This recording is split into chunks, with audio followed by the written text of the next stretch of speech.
Good afternoon, everybody. This is Paul Finkelstein, and we are back for another Meet and Greet Online. And with me today is Sarah Finkelstein. How are you, Sarah?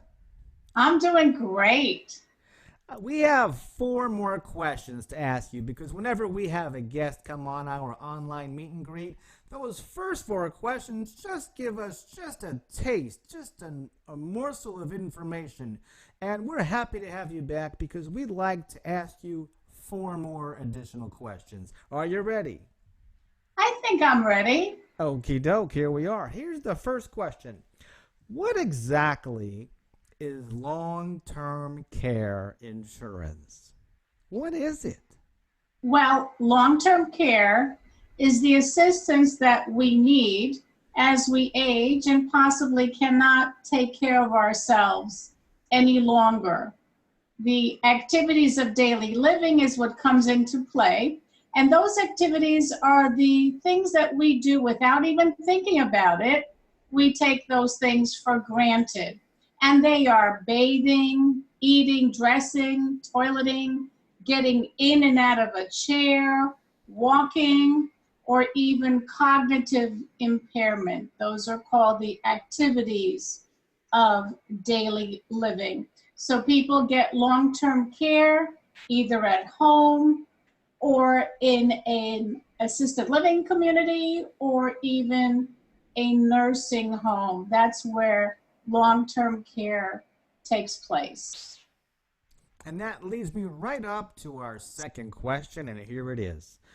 What are the chances that someone is going to need long term care?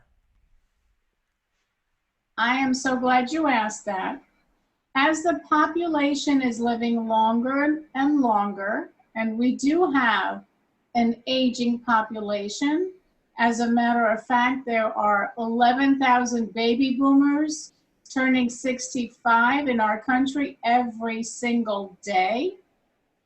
And the chances are, statistically, it is 2 out of 3 people over the age of 65 will need long-term care at some point. That is basically relates to 70% of that population will need assistance. Some will need it for a short period of time, and some may need it for years and years. Somebody who has Alzheimer's could live for 10, 12, or even 15 years. So, Sarah, how much will long term care cost? How much does that cost somebody? Great question. And basically, it depends on what part of the country your loved one lives in. Some parts of the country are more expensive than others. And I can speak to costs here in South Florida. So, for example, most people that I speak with and that I know want to stay at home as long as possible. You can stay at home as long as possible and age in place by having someone come into your home to take care of you. Hang on while I turn off my phone. It could be somebody needing long term care. Yes, it could be. I'll have to get back to them. So the costs are for an aide to come into the home could be anywhere from $20 to $25 an hour. An assisted living community could be anywhere from 3,000 on up to 4,000, 5,000, even $6,000 per month. And a nursing home happens to be the most expensive of all, which runs anywhere in the range of $8,000 to $10,000 per month. Now, some people will start with home care, maybe 3, 4, 5 hours a day. They may progress to 8 hours a day. But the most expensive is actually if somebody needs round the clock 24/7 care. What that does is that needs 3 individual people, meaning 3 shifts, 3 8-hour shifts, and that could run $12,000 or $14,000 for the month. The assisted living, as I mentioned before, you can move into a 1-bedroom or a 2-bedroom apartment. There are activities and they tend to you. But even in assisted living, I've seen plenty of people who live in an assisted living community and still have, on top of that expense, they have their own private aide who provides one-on-one attention for them, because the assisted living communities do not have that kind of manpower to provide one-on-one care for everybody there continuously. And so the base rent, which I said could be $3,000, $4,000 or more, if somebody needs a little extra help, they call that levels of care, which is an additional charge on top of what their base rent fee might be.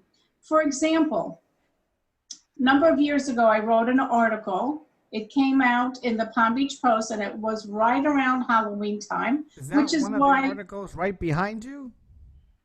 yes, On it's one those of little those blue articles. things by that fax machine there. Correct, correct. So the title of the article was called Trick or Treat Long-Term Care. And what I talked about in that particular article was the fact that this particular assisted living community up in the Palm Beach Gardens area, where our grandparents were at the time, had in the elevator posted all the activities going on for that particular day. But the point that I was trying to get at is the fact that Grandpa needed eye drops put in twice a day. And each time that they put in his drops, it was an extra $5. So an extra $10 for twice a day, they came out to be over $300 a month just for that little service. So the more care that somebody needs while they're in the assisted living community, the more that they will have to pay for that. I have seen many communities cropping up, even though here in South Florida we have such an older population and we do have lots of assisted living communities, but believe it or not, they're building more of them because there is a demand for this, again, because we're living longer and the population is aging. And some of those individuals, when you talk to them, they will tell you they never expected to live so long. So living long can be a good thing, but planning for this is very important. So tell me, when exactly is the best time, the absolute best time to get long-term care, to buy it, to purchase it? When is the best time? I'm so glad you asked that.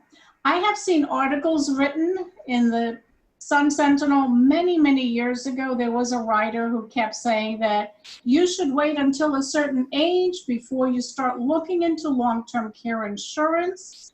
I don't agree with that, because there really is no magical age. For example, I bought my policy when I was 40 years old because I had to deal with my mom needing help. She needed long-term care, and I had to move her down here from New York. And the light bulb went off in my head. So that's why I decided to plan for this tremendous probability when I was only 40 years old. But more importantly than the age that one does it is the fact that you have to be healthy. Because you could be 20 or 30 years old and not be able to purchase long-term care insurance because of your health situation.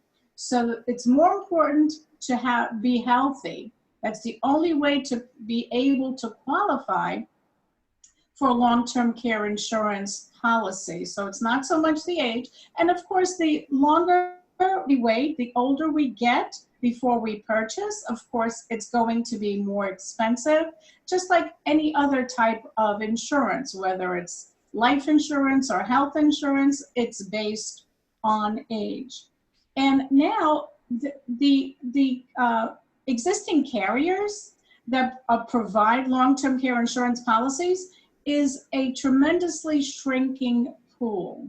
There are fewer and fewer companies out there that sell traditional long-term care insurance.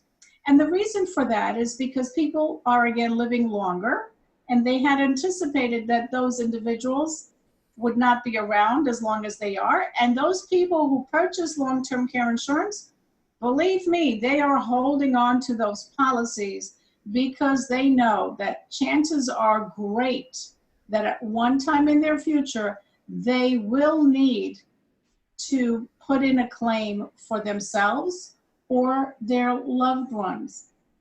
Now, I always like to say that long-term care is a family affair, because think about it.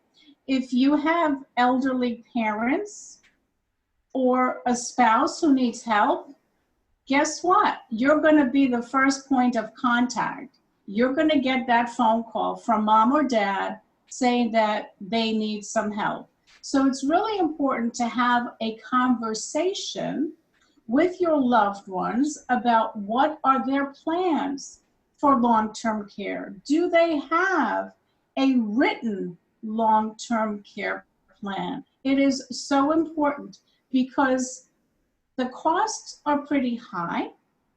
And if you think that you can afford to self-insure, may not be the case, because the costs of long-term care are increasing at a higher rate than our inflation rate. So some people could have afforded to self-insure years ago, but now they may not be able to do so. So the fact that there are fewer and fewer carriers that offer traditional long-term care insurance, there are alternative vehicles that people have been utilizing. For example, if somebody does have a cash value life insurance policy, they can use that to pay for their long-term care needs. And the insurance companies have come up with newer vehicles, shall we say vehicles, for long-term care, such as an annuity that's specifically designed for long-term care, a life insurance policy that's specifically designed to maximize long-term care benefits. And with those types of policies, you never lose. With traditional long-term care insurance, if you are that 1 out of 3 that never needs it and you've paid those premiums, well, those premiums are gone. Kind of like homeowners insurance, you pay those premiums, and if you don't have a claim, the money is gone. Same thing with auto insurance. So the other newer types of ways to plan for long-term care is not a use it or lose it type of scenario. And I recommend that you explore your avenues to see what is the best solution for you and your family. Excellent, excellent, Sarah Finkelstein. You know what time it is? It's actually at the end of our 4 questions. And that means if you have 4 more questions you'd like to share with our audience, we'll love to invite you back to share 4 more questions. But let's recap to talk about what we discussed today. We talked about what is long-term care insurance. We talked about what are the chances of someone needing long-term care insurance. We talked about what the cost is of long-term care insurance. And we talked about when is the best time to get long-term care insurance. How can people contact you, Sarah? Oh, great question. And I'd love to hear from everybody. The best way to contact me is by the telephone. Yes, that old-fashioned piece of equipment, the telephone. My phone number is 561-302-5760. Again, that number is 561-302-5760. I can also be reached via email, Sarah, S-A-R-A, at signatureadvisorygroup.com. Send me your questions. I'm more than happy to help. Thanks so much, Sarah. It's great to have you here on my online meet and greet. Have a fabulous day. You too, Paul. Thank you. Toodaloo.